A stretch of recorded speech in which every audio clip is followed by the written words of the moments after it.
Бочинтой өвөө газар доороос 10 жилийн өмнө олцсон бүсгүйн талаар яриад өг. Үй, дэмжиж байгаа нь лайк. Тишиг ахаа. Газар доороос 10 жилийн дараа олцсон эмэгтэйн талаар яриад өг. Тишиг ахаа. Та намайг зөндөө хандлаа. 10 жилийн дараа олцсон эмэгтэйн талаар яриад өгөөч. Нимжиж байгаа ганцлик. Түшиг ахыгаа 10 жилийн дараа газар доороос юу вэ? Ой. За ойлгосон. Окей, let's go.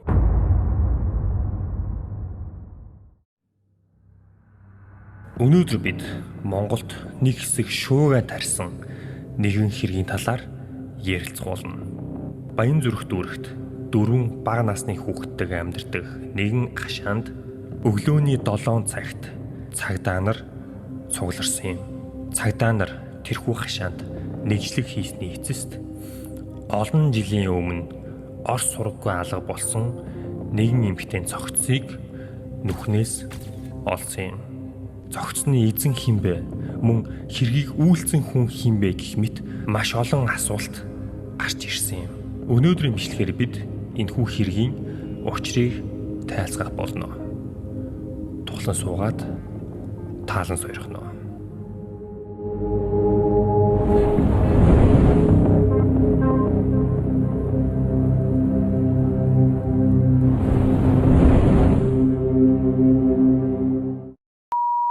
Guys. Өнөөдрийн бичлэг үндэсний үйлдвэрлэгч газар шимтэй хамтарч байна. Тун удахгүй бидний үндэсний сайхан баяр цагаан сар болох гэж байна.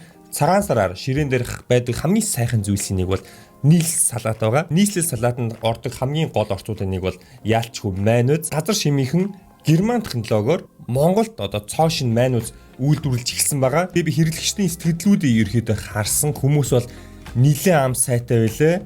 Тэгээ нийслэл салаатаа бол төгс цогцох майонез байгаа. Дээрээс нь Монголд тарьж ургуулсан рапсинаас гаргасан урамлын тосоор хийсэн. Тэгэхээр та бүхэн илүү амттай бүтээгдэхүүнээр үндэсний үйлдвэрлэлээ дэмжих боломжтой болсон гэсэн үг. Цагаан сараар ширээн дээрээ байршуулах хэдийгээр газар шимийн майонезаар амтлаараа ингээд бичлэгтээ эргээд орцгооё.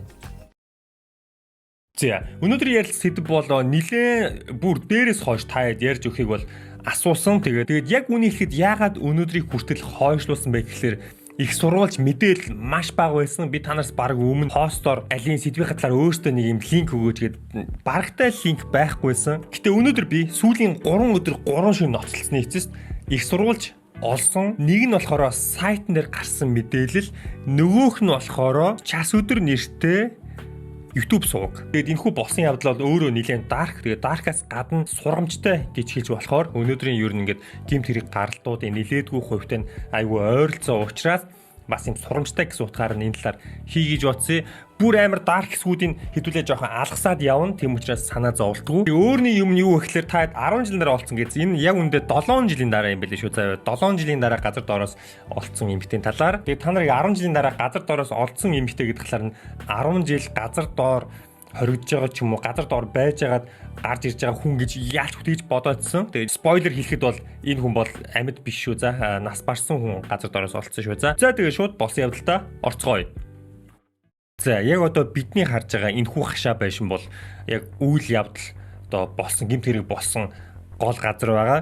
Тэгээ яг нарийн хаягийг бол нэг ил болгоод хэрэггүй бах. Тэгээ 2020 онд бол энэ хүү хашаа байшинд 4 бага насны хүүхэдтэй нэгэн айл амьдардаг байсан. Тэгээд өглөөний 7 цагаас цагдаа нар бол бөө юм болоод бөөгнөрөөд орж ирсэн. Тэгээ хашааг бол шалгах хэрэгтэй байна гэдээ бол шалгасан байгаа. Тэгэхэд юу болсон бэ гэхээр одоо энэ цаадлын хашаагаас 1 метрийн наан одоо энэ цаад одоо жордлонгоос наашаага одоо энэ бол амбар байгаа. Тэгээд яг энэ хавцаа одоо шарилзаар дүүргсэн нэгэн одоо нүх болцсон байгаа. Тэрхүү нүх бол энэ байна. Хаашаа ир ирийн хайрцаатай одоо хуучин худаг байсан ийм нүх байгаа. Доторх нь бол банзаараа ингэж доторсон нүх байсан. Тэгээд энэ хүү нүхийг бол цагдаа нар доошоо шалгаад 2-3 м дахиад нилээн ухахад бол нэгэн эмэгтэй хүний цогцос бол гарч ирсэн. За тэгээд тэрхүү хашаа байшин амьдарч ирсэн 4 одоо хүүхдийн эцэгт бол хэлсэн байгаа.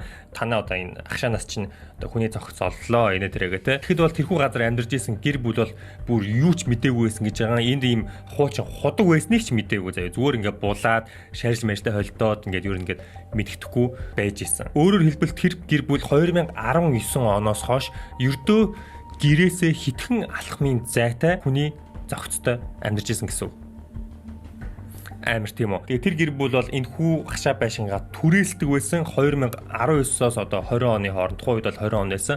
20 он хүртэл түрээсдэг байсан. Түрээслэхдээ ямар нэгэн гэрээ байхгүй зүгээр л ингээд нэг таньдаг хүнээрээ дамжуулаад нэг данс аваад тэр дансандаа зүгээр ингээд түрээсийнхаа мөнгөө хийгээл ирэхэд ингээд жил амьдэрсэн. Тэг ингэж бодохоор альва юмыг албан ёсоор ингэж грэмэрдээ хийх нь бол ямар чухал юм бэ гэдэг нь харагдаж байна. Юмыг яаж мэдгүй энэ гэр бүл өөртөө хэрэгт орсон бол яах вэ? Яг нэг бодлын амар л та одоо чинь Европ ч юм уу те гадаад ингээд байр маяр түрээслэн гэх юм бол бөө юм болдог. Бөө бичиг сайжиг түрээс гэрээ бла бла бла. Монголд бол зүгээр ингээд таньдаг хүнээр тэр данс руу мөнгө өчхөө за гэх тэгээд нэг бодлын амарч гэсэн бас нөгөө талаараа ямар эрсдэлтэй байгаа нь бол одоо харагдаж байна. За тэгээд цагдаа нар хэлсэн байгаа. Танаа одоо энэ хашаа байшингаас чинь одоо ингээд цогцолцоо та ингээд цагдаа нараа очиж ингээд юу мэдүүлэг өгөөрэй гэх те. Тэгээд нөгөө гэр бүл чинь мэдүүлэг өгчөө за бошуу л зүгээр эндээс явах юм юу тэр хашаа байшин зүгээр эндээс хоол амьдарч ивэл зүгээр те мэдээж сандрын штэ. Тэгээд ерөөдөө явсан байгаа. Тэгээд цагдаа нар ерөөдөө шалгаж үзэхэд за тэр гэр бүл ямарсан хэрэгт бол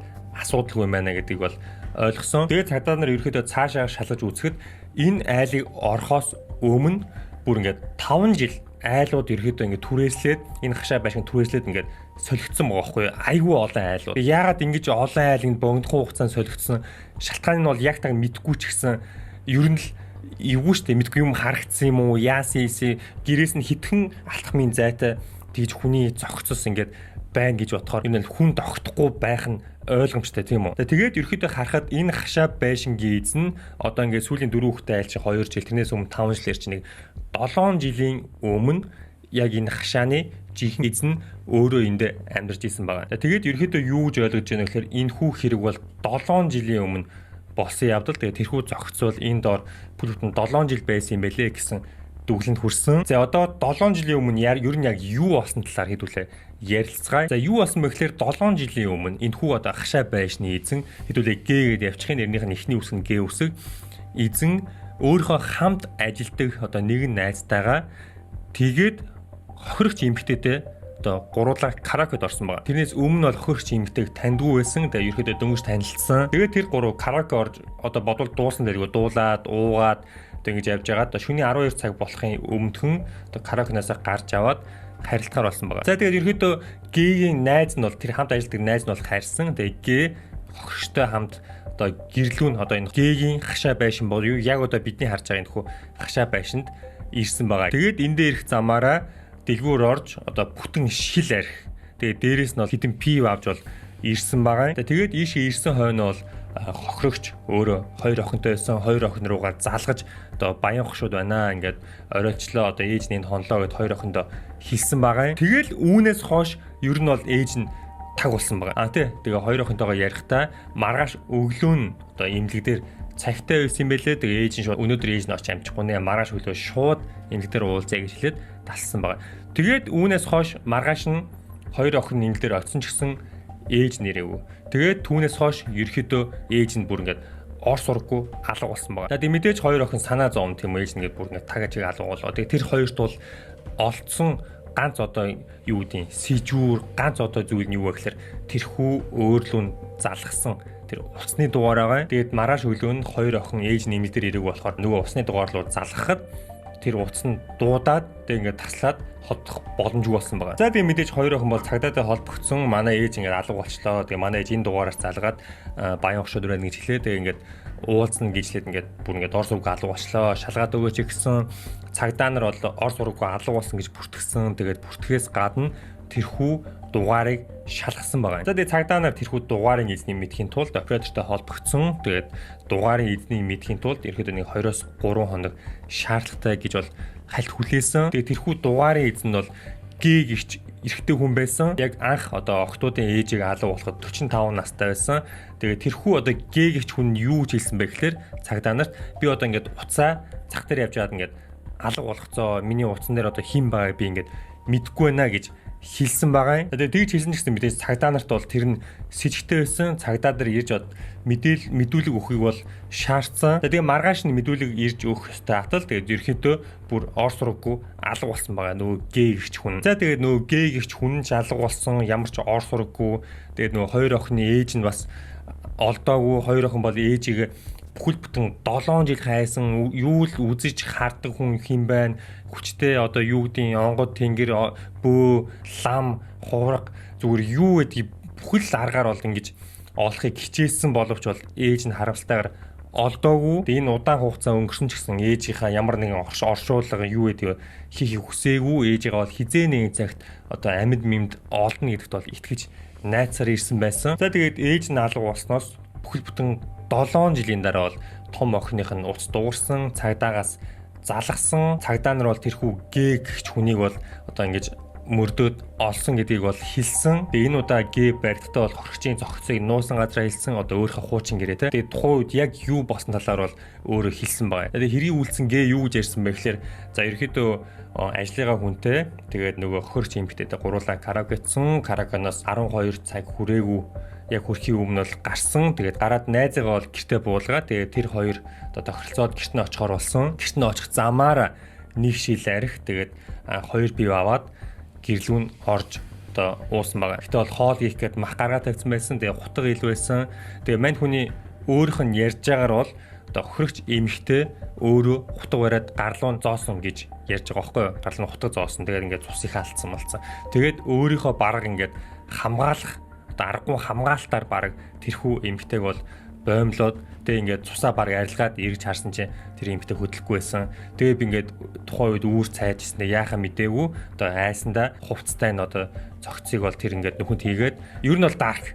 Тэгээ тэр нөхөнд хийгээд тэгээ дээрэс нь хог мог хийгээд заяа муухай хомог хийгээд тэгээ ингээд 2 3 хоногийн дараа машинаар илс хашаандаа ирж авчиж буулуулаад дээрэс нь илс ингэж булаад тэгээд ирэхэд ингээд орхисон байгаа. Ер нь бол дарк. Эвгүй харж байгааз ярьж байгаа юмыг сонсоход бол жоохон сэжигтэй таад харж байгаа. Зүрхгүрээсэн хүн рүү баг ингээд хутга барьж дайраад дайрж байгаад өөрөө ингээд баг ингээд хамгааснаа тэр хүнийг алдсан юм шиг те. За тэгээ мөрдлөг явж дуусаад шүүх хурал болоод тэрхүү одоо хэргийг үйлцсэн хүнд бол 15 жилийн хорих ял өгсөн. Тэгээ шууд хорих ял өгөөгүй тэрхүү одоо хоригч болд ингээд миний би юм уу яасан ийсэн би бол энэс баг ял авах хэрэгтэй нэтрэгээд ер нь нэлээд бас юм болсон юм билээ. Би өөрөө хэрэгээ шууд хүлээсэн учраас баг ял авах хэрэгтэй гэдэг ч юм уу те.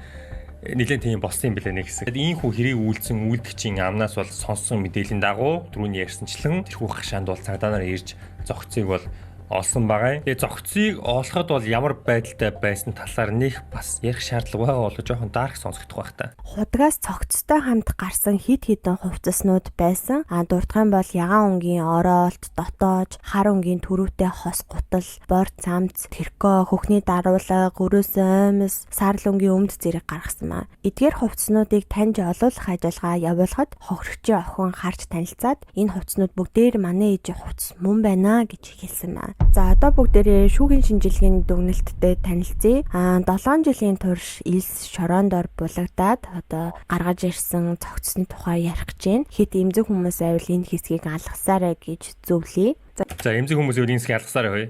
Эхэн дурдснаар даавуугаар ороосон цогцыг гаргаж ирээд даавуугийн нээж үзэхэд толгоо хэсэг нь их биеэсээ бүрэн салсан байдалтай. Биеийн арга яс бүтцийн хувьд эвдэрч анатомийн одоо хэлбэр дүрс нь алдагдсан байдалтай хүний цогц байсан. Яс зөөлөн эдээс дүгнэхэд 35-аас 40 орчим настай 142-аас 144 см өндөр нуруутай нэг эмэгтэй хүний цогцос болох нь тогтоогдсон. Гэхдээ хохирогчийн баруун гарын шуу сар 100 ч яригд чинь агшсан байдалтайгаа тийм гэсэн үг үстэй те 7 жил болчих юм чи аргагүй л хальтаа. Бүх хэсэг нь болон зүүн гарын агтаал, шуу, саруу яснууд нь огт байгаагүй.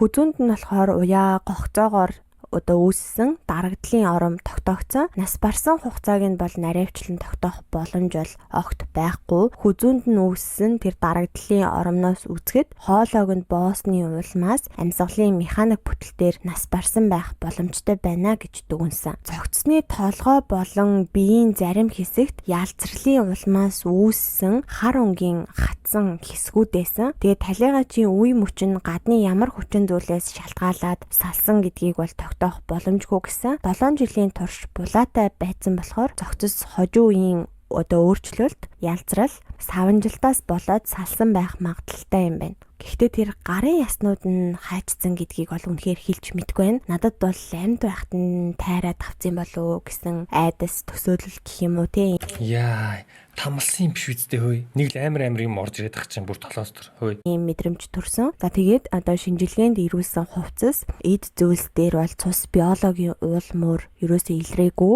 Тэгэхээр яг одоо тэр нөгөө 13 онд алга болсон гэдэг хоёр охины ээж эмэгтэйтэй өндөр нас за тэгээд нүхнээс гарсан хувц энтер нь л таарж байгаа юм байна. Дэнхээ цус энтер бол огт илрээгүй болохоор одоо яалтаач илээд тий. Одоо нотлогдоогүй гэж хэлэх нь ч бас хаашийн нотлсон гэж хэлэх нь ч хаашийн тэгж санагдлаа. Өсөн хүн юу ч хэлж чадахгүй дээрээс нь 7 жил өнгөрцөн одоо цогцс чинь хөрсөн доор удаан хугацаагаар байгаад ялзарсан болохоор гэг хүн хохирогчийг онц харгас эрцгийгээр тарчлаан зовоож алсан байхыг бол үгүйсгэхгүй бас түүний нас барсан хугацааг тогтоох боломжгүй гэхээр шууд тэр оройноо алаагүй олон хоног тамалсан ч юм билүү те. Дээрээс нь шүүхийн шинжилгээгээр хоолойг нь даавуу нэг юм гогцоотой зөүлийн юмар боосон гэдэг хахад гээ гих хүн бол даавуугаар боосноо санахгүй байна. Гараараа боосон гэдэг нь миний бодлоор шүү миний таамаглаж байгаагаар гараараа боож ухаан алдуулчаад тэгээд одоо хүнжлийн дааванд байгаа дээгүүр нь уяагаар боосон гэсэндээ тэр үед нь хохирогч нас барсан юм биш үү гэж би бодож байна. А хэрвээ бүр ингээд бүр дарк талаас нь бодох юм бол амьд байхад нь аваачаад дааванд боогод худаг руу хийцэн ч юм биш үсттэй гэсэн ийм айхтар таамаглал бол миний бодолд төрлөө.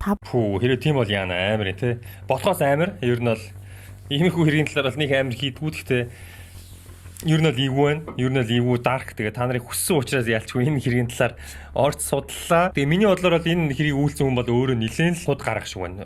Мэдээж худ гар байхгүй гэж яг бүхэн 7 жил ингээд хүн алчаад чимээгүй явцсан тий. Тэгээ ер нь сүүлд ингэж хэргийнхэн талаар ярьж байгаа юм ч гэсэн нэлээд бодож байгаад бэлдэж байгаад худлаа ярьж байгаа юм шиг санагдаж байна. Яг үндэ юу болсныг бол тэрнээс ивүү юм юу болсны тий. Тэрийг бол өстой яаж мэдмээрэн тий. Харамсалтай хэрэг вэ? Хөөхөө охтууд шар махтаага гатсан байхдаа арх гэдэг зүйл савнаасаа бусдыг дийлнэ гэж баярлаа гэж. Шинэ дугаар орохыг үнэхээр хүлээдэг ба. Ер нь таньж мэдэхгүй хүмүүстэйгээ ууж идэх их осолтой шүү. Ямар сэтгэл зүйтэй хүн байгаа юм бэлээ. Хинж тааж мэдэхгүй сайхан царайтай зэвхэн хувцалтай соёлтой болгон сайн хүн бишээ.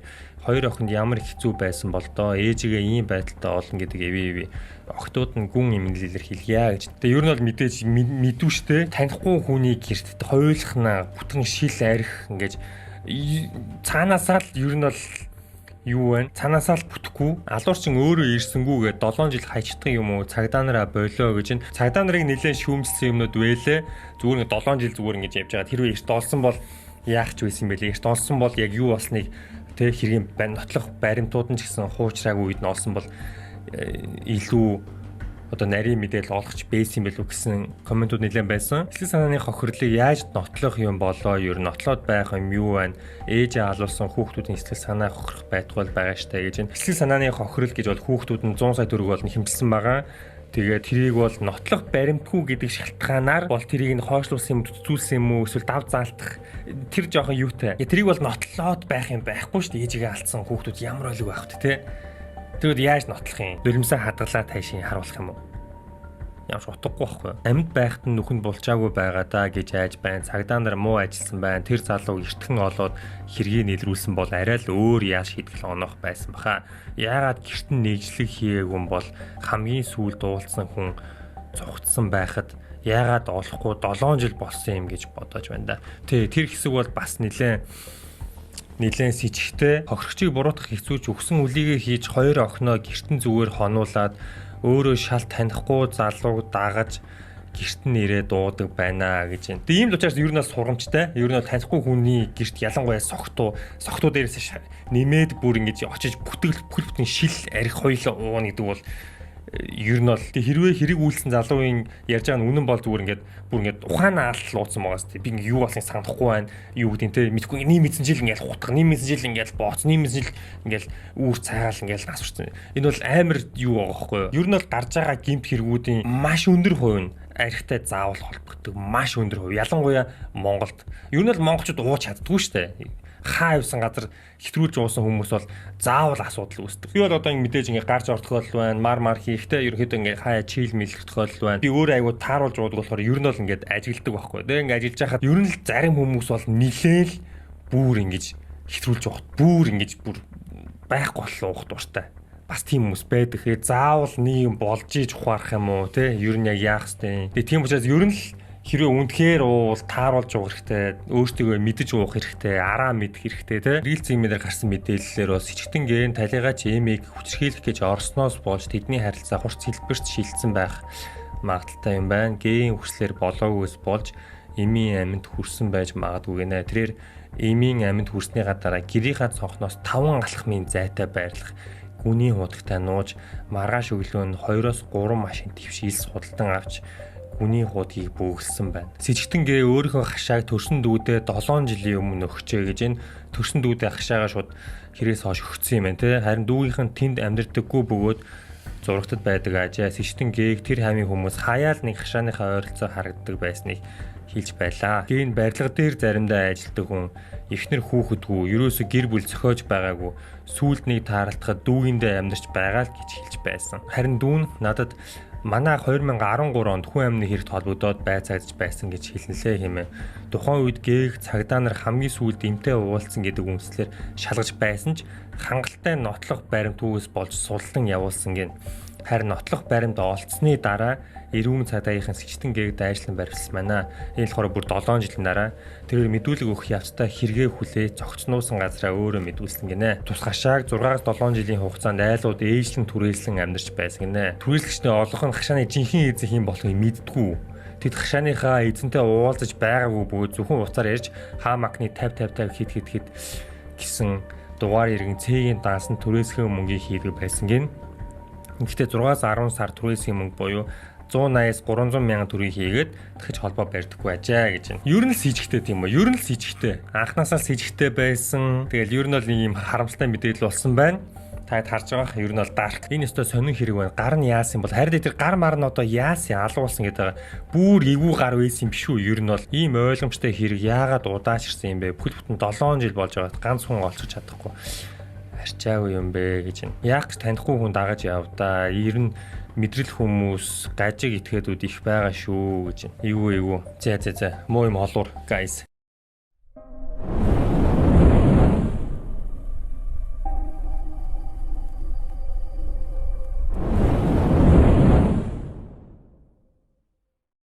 За өнөөдрийн үед бол иймэрхүү. Тэгээд та нарын хэлснээр бол нэлээд dark хэргийг бол ах нь бол уг нь бол нэг юм dark хэрэг бол нэг ухтгүй байсан. Тэгээд нэлээд dark хэргийг бол ухлаа. Ер нь бол нэлээд сурамжтай хэрэг байна. Тэгээд арх дарсаа баг тааруулж уураа насанд хүрсэн 21-ээс дээш хүмүүс нь заяа.